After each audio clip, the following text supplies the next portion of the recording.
planning stages about 18 years ago, the goal was to have what they call the Staybridge Hotel there, which would be a benefit to long-term residents at the University of Rochester there.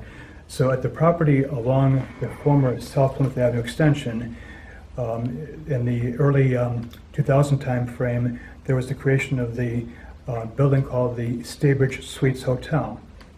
In order to have that building there, it meant that the former Plymouth Avenue extension had to be changed dramatically. So formerly you could go from South Plymouth Avenue all the way to Jessica Park. Today South Plymouth Avenue ends at Brooks Avenue. So at that site there you have the hotel, and the neighborhood associations made a covenant at that time that in order for the private developers to have this project developed, there needed to be a covenant that said you will have a restaurant built at this location at Brooks is now called Brooks Crossing. First floor, the area where the restaurant was supposed to be, is completely undeveloped, not built out, completely empty inside. So we face the situation of having this wonderful resource, and we're stuck with a covenant that I think is now obsolete. The idea of a food desert was true back in, we'll say 2000, but today at that very same intersection, there's what is called the Brooks Landing Business Complex. That has 3 restaurants in its first floor there. So the contention that we needed a restaurant there today is no longer there.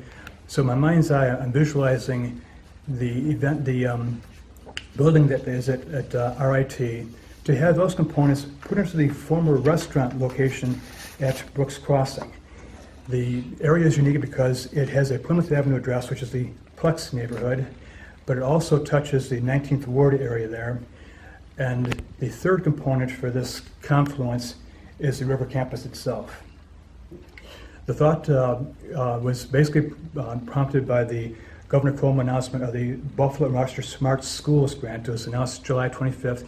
It struck me that perhaps we could use those funds, smart school funds earmarked for Rochester, let's put them into a location that's going to have multiple benefits. The University of Rochester currently has at their Rushries Library interactive learning space there, very, very popular, and they call it the Collaboratory.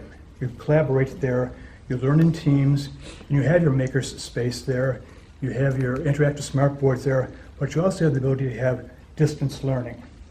What happens in U of R River campus could be in conjunction with perhaps a campus elsewhere. The goal is to have that space put to use to become an interactive learning center based on the RIT model, but to have it available as a win-win-win situation. A win for the neighborhood in terms of a location you can go to get the state-of-the-art STEM technology applications. It becomes a win for the neighborhood in terms of here's a location where you can begin to navigate the system, either whether it be for Medicaid or for insurance or for whatever, or even for distance medical evaluations. It can be done electronically, it can be done virtually. So the goal would be to have, for student purposes, an instructional center, for the neighborhood, a center where you could have access to technologies, whether it be a senior learning how to use a smartphone or a senior learning how to use a tablet or whatever, but also a chance for things like Ancestry.com to draw people in there. Because it could be a 24-hour center, it would make sense for the college students who are basically night owls to have them have access from 9 p.m. until 9 a.m., but then during the daytime hours, have a shared opportunity for younger students from the Genesee Street schools, Woolston, the preparatory school there, the various elementary schools there, the charter schools there, number 10 school, which is an expeditionary learning area there with the makerspace technology. Let's make this location become a model that Mike Schmidt had addressed that you want to have inside central office. Let's start fresh, build out at the Brooks Crossing location there, and make it happen. But for this to go forward, there has to be a community decision to change the outdated covenant to have a restaurant there. Our difficulty is that the Southwest Quadrant is made up of at least 5 neighborhood associations.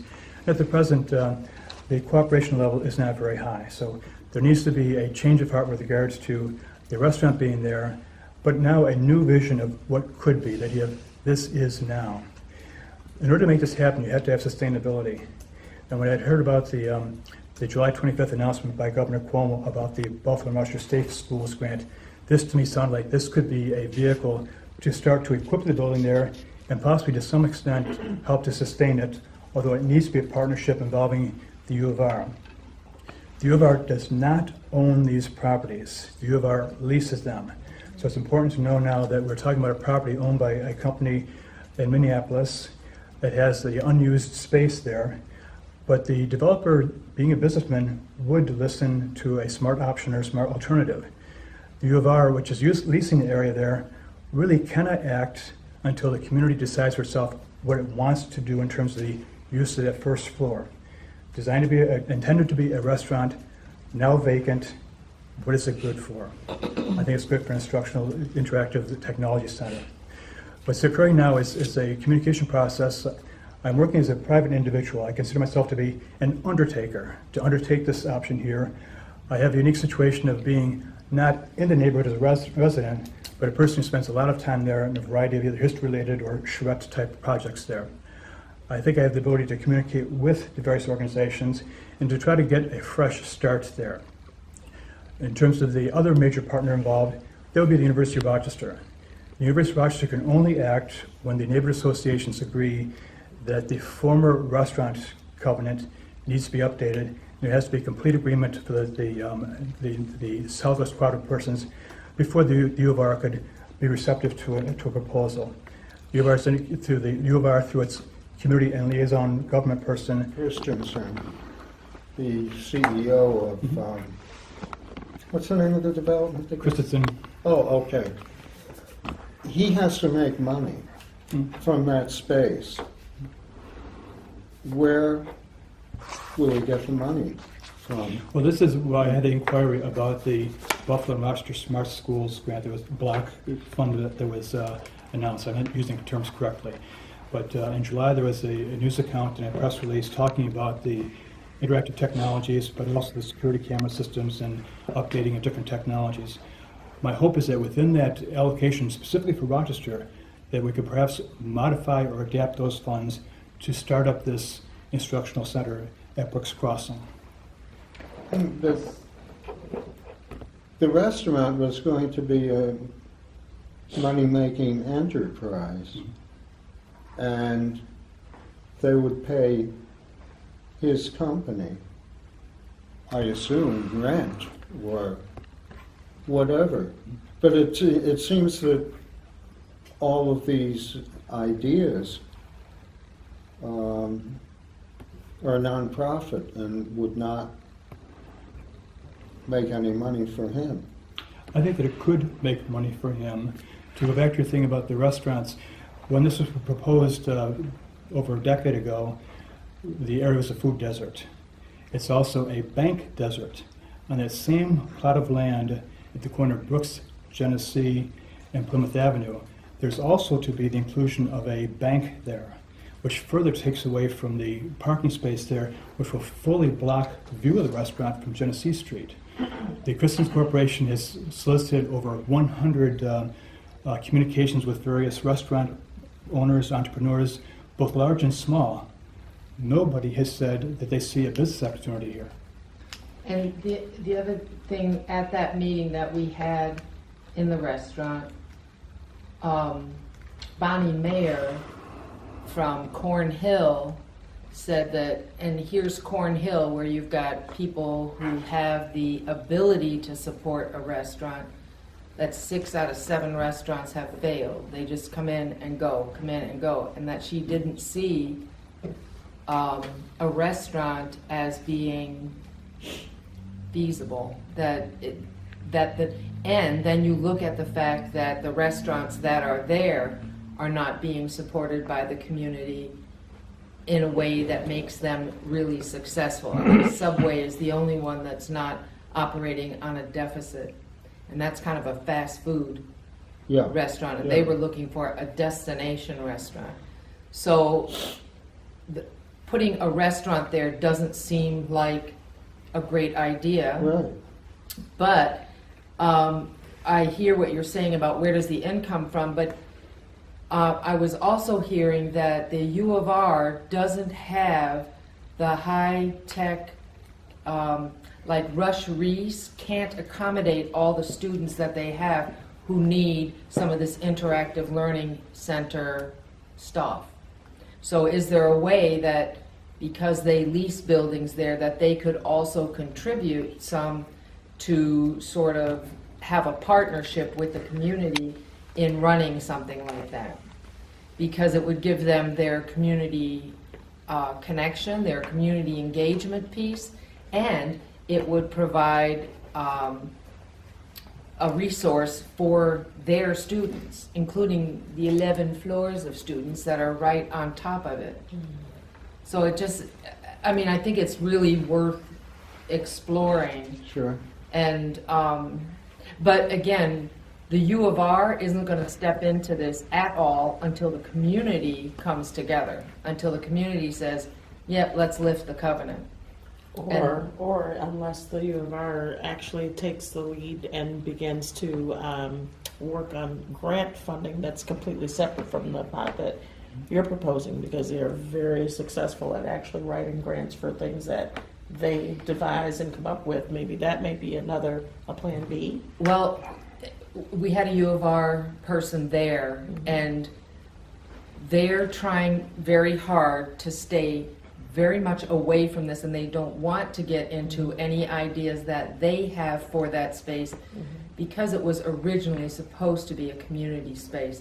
So they're trying to not, they have made it very clear, we don't want this space, and we're not going to do anything unless the community drives us and tells us to do something. But other than that, they feel that, and I think rightfully so, because so much of that space is now leased by the U of R, that the community, and there's so many U of R students in the community, living in the community, it's kind of becoming, getting a new face. So I can understand why they would say, no, we're not going to touch that.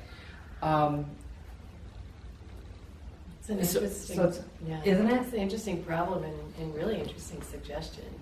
I like your suggestion about the U of R writing a grant as well. Is it true it's been basically empty for years? Yep. 3 years now. Really? And it's a huge space. I mean, it's too But they're big not for a making any, restaurant. the building owner's not making any money on that space either. So Yeah, it seems it's like not- even if it's just a little bit of a profit, it's better than nothing, right? Right. Well, but he's Right. also got 11 floors of rent that he's, I mean, Obviously remember, able to 3, accommodate 5, the 7, lack of 11. rent, right? I mean, there's, yeah, so it's not like there's. That's probably why they built 11 stories. Exactly. To make up for the make up for the loss of income. Right. So maybe Because that there's restaurant a good income would have margin been, there to- commercial is way better than This is residential. their brochure on the space.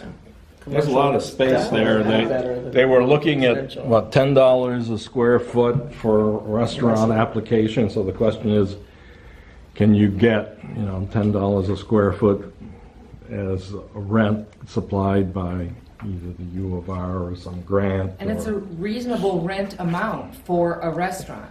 I mean, it's marketable for a restaurant, and way beyond just Christensen, Dana Miller, other people, the city, other people have tried to get restaurants to come in there. So it's not like people have just been, waiting for it to happen. Dana has had a huge investment in Brooks Landing. He brought Brooks Landing to that area, so he's had a huge investment in wanting it to be successful. He bought or picked up the Brew Coffee because he wanted it to stay community owned. So there's like a real desire to make it community generated. So if there's a way to get the U of R and the community together, but the community has to drive this, or the U of R won't step on it. Yeah. Well, I'm sorry, go ahead, Liz. And I'm going to have to leave pretty soon, but one thing I could offer is that the superintendent is just about to announce a big, she spent her first year listening and thinking and strategizing about how to redesign systems in the district, and now we're kicking off our second year, and she's about to announce a new program called Path Forward, where there are going to be 30,000 voices from the community and lots of people bringing input in. So it seems like in that process of talking with a lot of communities and trying to link together ideas around the schools, we could probably solicit somebody. I was thinking tutoring center. You know, maybe we can sort of throw that idea into the project. Here's this great space. It needs to be community. What does the community want? How could that be connected to education? I can certainly bring that forward. My concern is that as I was hearing Mike Schmidt present, it sounds as though much of this money is already committed.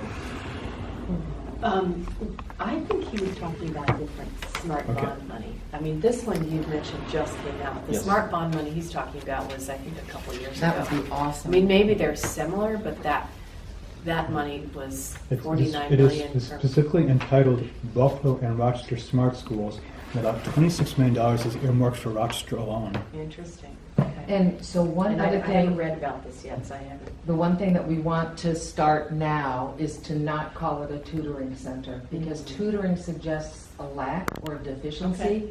And so it's an interactive learning center.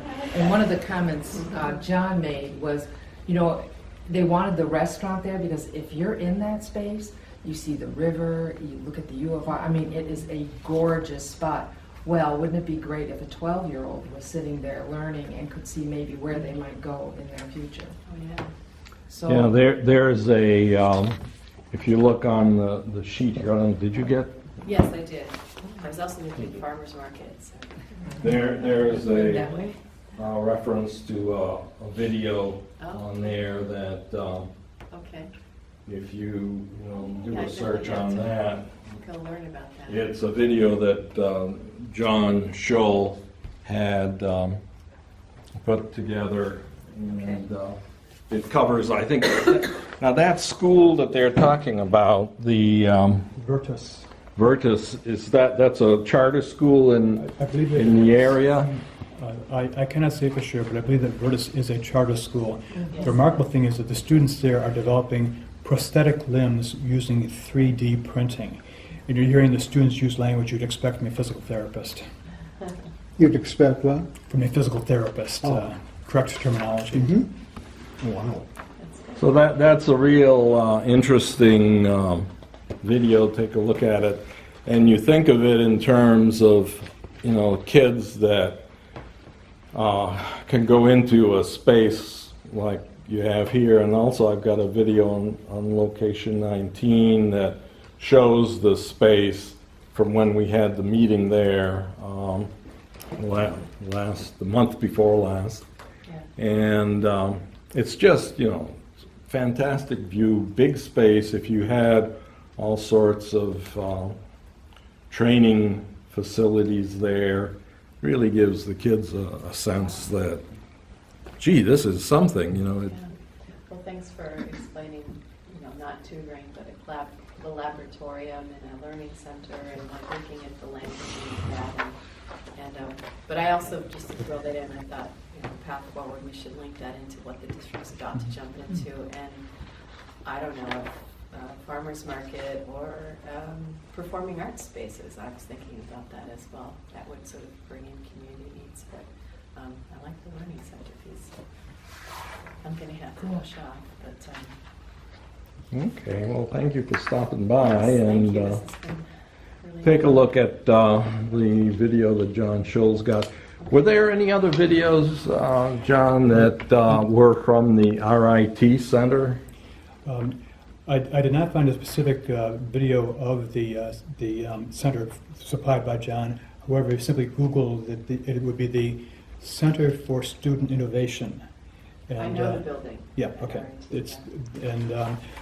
Seeing that, I think was really the best explanation of what this is about.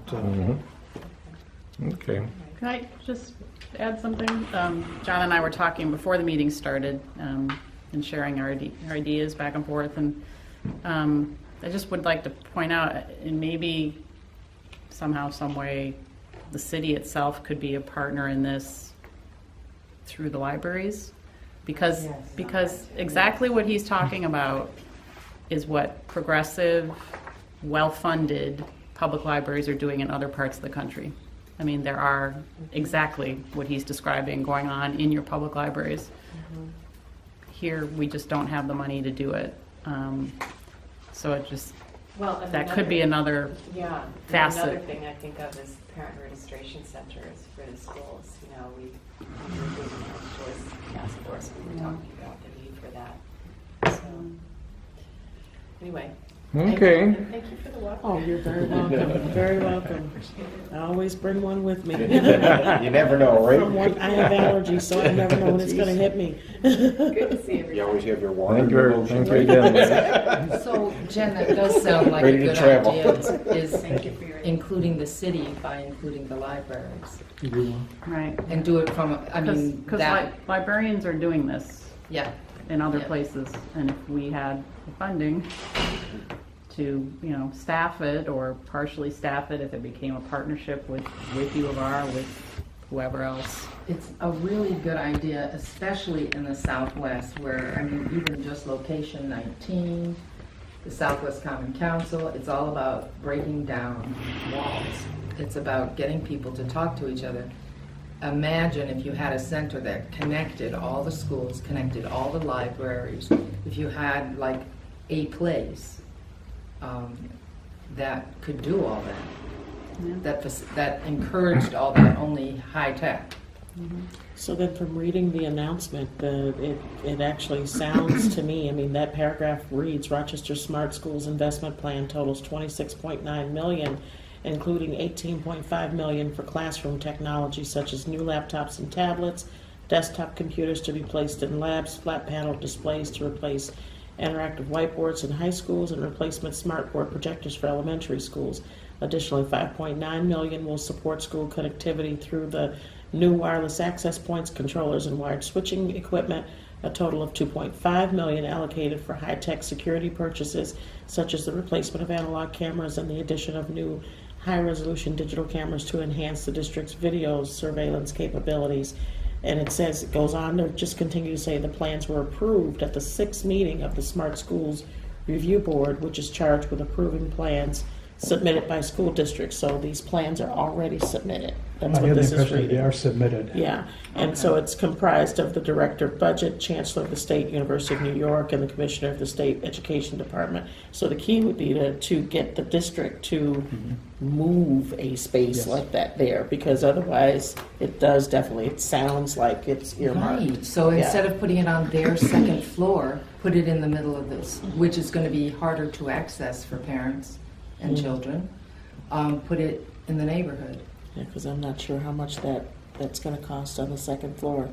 But, I mean, I think it's a great idea. I think it may be a It's question just- of redirecting funds and doing, rather than put 131 West Broad Street central office in a precarious situation for a couple of years, start fresh.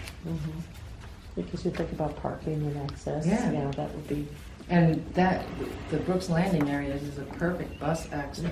you can walk to it. Yeah. Lots of schools could walk to it. Yeah, it could really be a nice, Start in 2 weeks. Yeah, they, well, let's just say, my You train said 2 very weeks, less they're station. starting. Yeah. Yeah. the various tutoring facilities that we have in some of the various schools, in the libraries. This could be a destination for, to bring the kids in to even just look at it and give them some idea of various things that could be done with the technology. It always helps to have some understanding of why are you going through all these math classes and physics classes and the various sciences, to actually see something that is creating something useful. That might be something that we can fit into the schools, and I don't know. Does the Y have any programs where it's tutoring that? We do it through the locations they already have, so at our Lewis Street Center, we do a tutoring program. Same thing over at Maplewood, so over on Driving Park, we do a tutoring program. So we use some of the technologies that we have and some 21st century grant money that that became available to us. And do those groups sometimes, take field trips to various things to study particular things? Usually it's one-on-one or small group tutoring, so we don't do a whole lot of travel. That sometimes when you're transporting kids, it becomes sometimes more more problematic. Quite a job, yes. Quite a job, and keeping up buses and things like that. So we don't do a whole lot of transportation with that. We do have some small school buses that we run most of the time. Okay. When you were talking with Colleen, did you look at what sort of collaborative arrangement might be worked out between U of R and RIT in terms of doing something there? It was definitely premature to talk in those terms. There has to absolutely be a community decision before the U of R can enter in. And part of it is not to be misperceived as driving the argument. So there's an intentional need to step back to allow the community to make its decision before the U of R can really talk partnerships.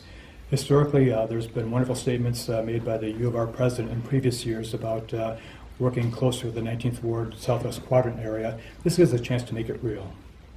So really before anything can happen, it needs to be what are those community organizations, or how does that, I'm not sure how that covenant was put in place, or who were the agreement people. Right. So I don't know who are the people that can agree to change the covenant. What's So the I think mechanism? I mean, is it every neighborhood in the Southwest has to say yes to this, or some I think percentage they'll have have public to? hearings, is what they'll do, is they'll end up having public hearings and make sure that the invitations go out to everyone. And I do know the Southwest Common Council has been an entity that they've come to for approval. That's who they came to have the initial advertisement of the space is open, what should we do? So if So is it- say one neighborhood didn't agree, but everyone else was like, yes, It let's doesn't do have to this, be unanimous. is that? Yeah, that I don't know. So was it through the city to build on that land, the covenant, or was it a development covenant?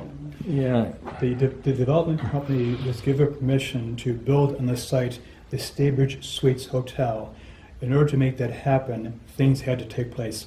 Part of it was alienation of park lands with New York State. The other part of it dealt with the land use there in a way that the community organizations could agree to. The community organizations gave up tremendous amount of land along the South Plymouth corridor to make things happen. The quid pro quo was that when you have this establishment there will be a restaurant. This is what the neighbors are asking at that time frame.